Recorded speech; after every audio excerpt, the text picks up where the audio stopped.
अस्सलाम वालेकुम एवरीवन। आज हमारा क्विज नंबर 2 है, जिसमें हमारे पास क्रोमेटोग्राफी का मॉड्यूल इंक्लूड था। तो क्रोमेटोग्राफी से हमारा पहला एमसीक्यूज जो है, the retention time of a compound in a GC depends on. GC column में, गैस क्रोमेटोग्राफी में, एक कंपाउंड हमारे पास कॉलम के अंदर कितनी देर तक रहेगा उसको हम कहते हैं retention time of the compound. तो वो किस चीज़ पे डिपेंड करता है? वो हमारे पास कॉलम टेम्परेचर पे भी डिपेंड करता है। That one also depends on the flow rate of the carrier gas, और third polarity of the stationary phase. इन तीनों फैक्टर्स पे डिपेंड करता है। So the correct option is the all of these. Second MCQ हमारे पास है, what is the role of a developing chamber in paper chromatography. हम पेपर क्रोमेटोग्राफी में डेवलपिंग चैम्बर लगाते हैं। डेवलपिंग चैम्बर हमारे पास एक छोटा सा बीकर टाइप का एक होगा, ग्लास का बना हुआ, जिसको हम ऊपर से कवर अप कर देते हैं और अपने इन्वायरमेंट को सेचुरेट करने के लिए उसके अंदर हम सॉल्वेंट्स को रखते हैं। जब सॉल्वेंट्स उसके अंदर रखते हैं तो थोड़ी देर के लिए हम सॉल्वेंट्स को कवर अप करके रखते हैं। रीजन क्या है कि हमारे सॉल्वेंट्स कुछ वोलेटाइल हैं, जिनके वेपर्स होंगे, तो हमारा जो अंदर का एटमॉस्फेयर है चैम्बर का, वो सारा सेचुरेट हो जाए। इससे हमारी सेपरेशन जो है वो बहुत अच्छी आती है। तो to maintain a separate saturated atmosphere of the solvent vapours, we use the developing chamber.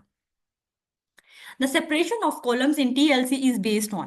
Thin layer chromatography में हमारी सेपरेशन किस चीज पे होती है? Difference in the adsorption affinity पे। ये हमारे पास हमने कोट की होती है सिलिका और एल्यूमिना की लेयर को। तो जो हमारे कंपाउंड्स हैं वो स्टेशनरी फेज के साथ एड्सॉर्ब हो जाएंगे, और जो नहीं एड्सॉर्ब होंगे वो मूव करेंगे मोबाइल फेज के साथ। तो कितने कंपाउंड की एड्सॉर्प्शन अफिनिटी है स्टेशनरी फेज के साथ, उसकी बेस पे हम सेपरेशन करेंगे टीएलसी में। So B is the right option. Fourth MCQ हमारे पास है, what does the higher RF value indicate in TLC. Higher RF का मतलब क्या है? वीकर इंटरेक्शन है स्टेशनरी फेज के साथ हमारी, और मोबाइल जो कंपोनेंट है वो मोबाइल फेज के साथ मूव कर गया है काफी ऊपर तक।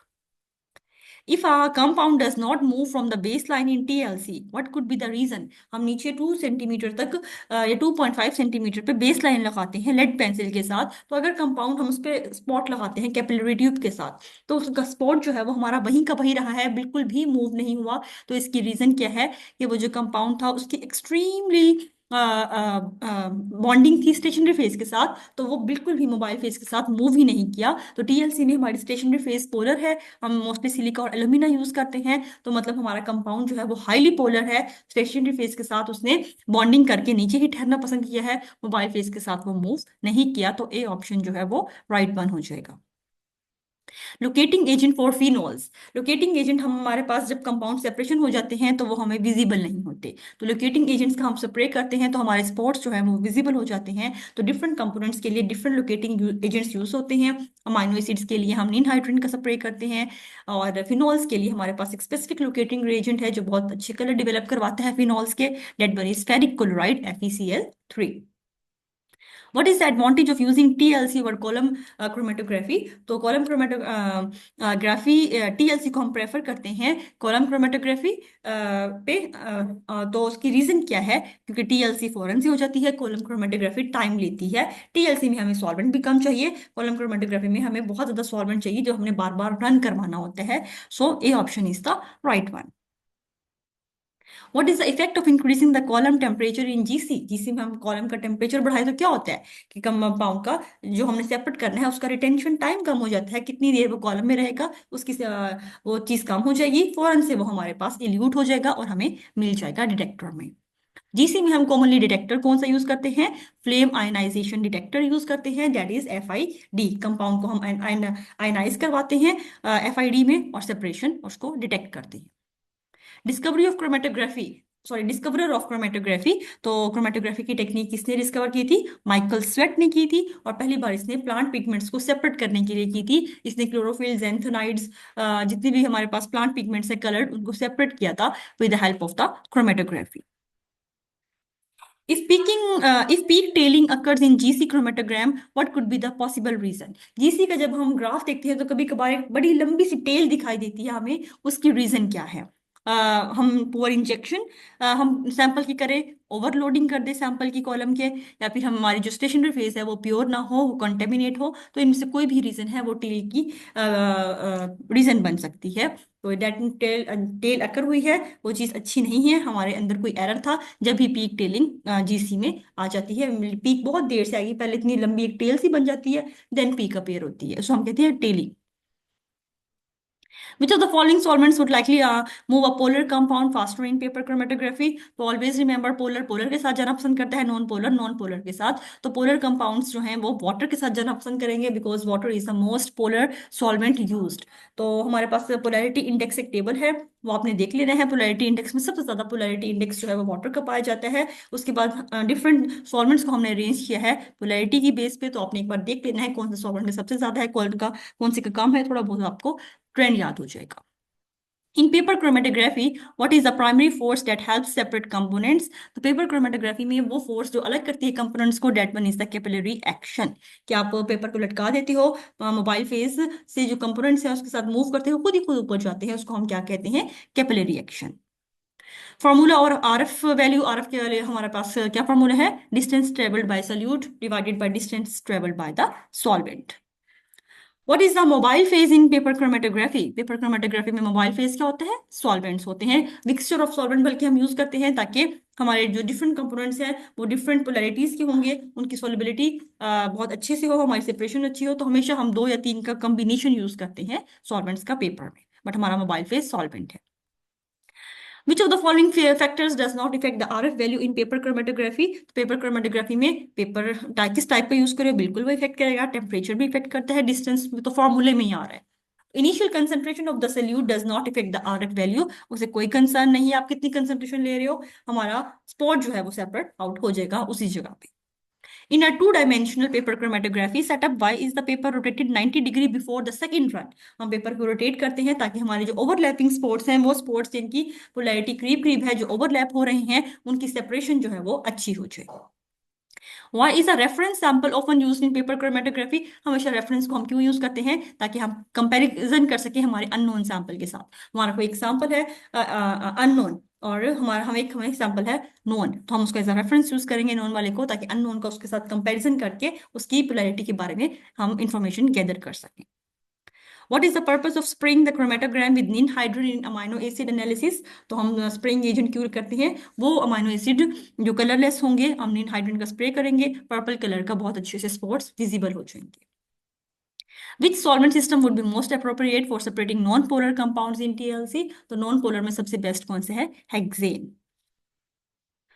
What is the primary reason for using a mixture of solvents in the mobile phase? तो हम अभी डिस्कस कर चुके हैं कि मोबाइल फेज में हमेशा हम मिक्सचर ऑफ सॉल्वेंट्स यूज करते हैं।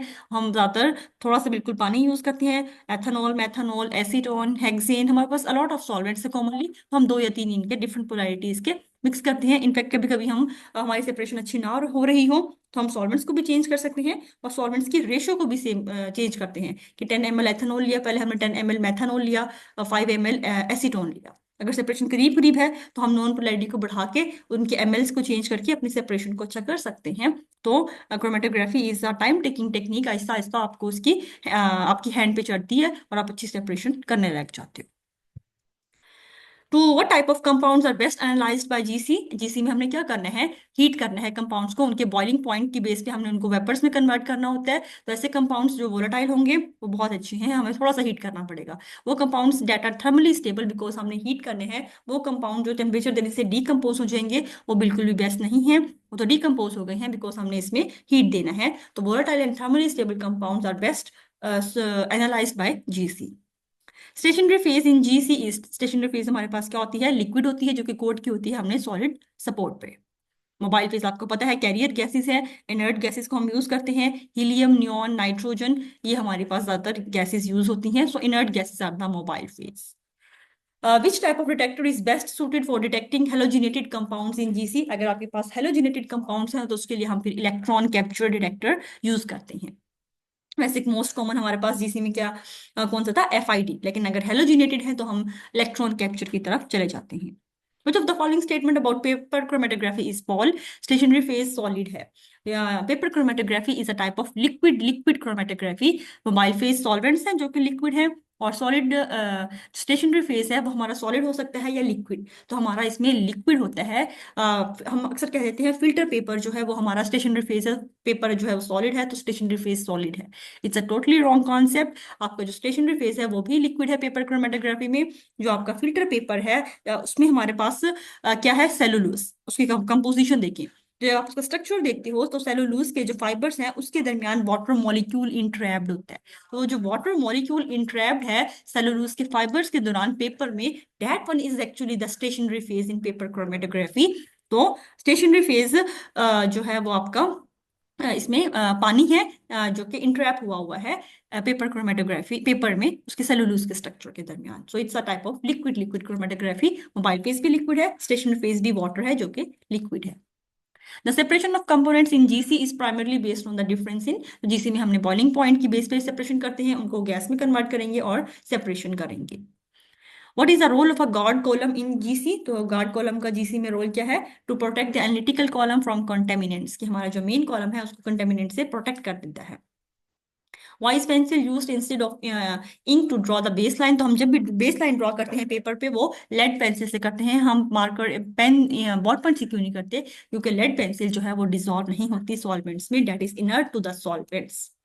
लास्ट एमसीक्यू है, which of the following gases is commonly used as a carrier gas? तो कैरियर गैस हम हमेशा इनर्ट गैस को यूज करेंगे, तो हमारे पास इनर्ट गैस यहाँ पे हीलियम दी गई है, इसके अलावा नाइट्रोजन आर्गोन, जितनी भी हमारे पास इनर्ट गैसेस हैं हम उनको यूज कर सकते हैं। मोस्ट कॉमनली हीलियम और neon, sorry helium and nitrogen को हम यूज कर रहे होते हैं।